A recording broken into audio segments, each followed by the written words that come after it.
despite the upbeat tune behind his famous song. Ally Bally Bee, sitting on your mummy's knee, waiting for a wee bobby to buy some Coulters Candy. Life was not kind to Robert Coltart. He and his family were buried in an unmarked grave, something campaigners want to rectify. Well, when we realised that there was no headstone or memorial to Robert Coltart from Coulters Candy and Ally Bally Bee in the local cemetery, we decided we'll do something about it. So today we'll launch a crowdfunder so that the people of Gala and beyond can help to celebrate this man and his life.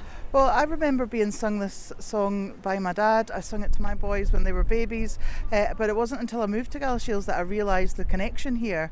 And I think there's a lot of people out there that don't realise the connection. And I do think that in Galashiels we should be making more of this. This is a huge culturally significant song. It's known around the world. Let's celebrate the fact that Robert Coltart was from Gala.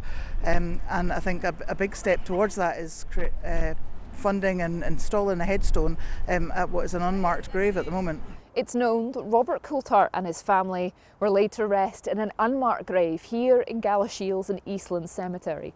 And research shows that it's this spot here where they were buried in a pauper's grave. The campaign wants to raise £3,000 for a headstone to mark their final resting place.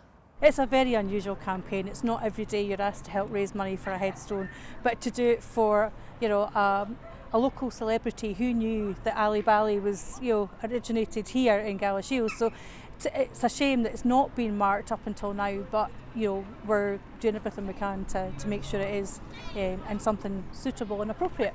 In life, he was a colourful character, known not just for his jingle, but also for his run-ins with the law. He came here from Dumfriesshire and he came to work as a weaver, and for some reason we can't trace yet, he ended up making Coulters Candy, and he used to stand outside local confectioner shops with his tray trying to outdo the shop, dressed in flamboyant clothes with ribbons hanging from his tray.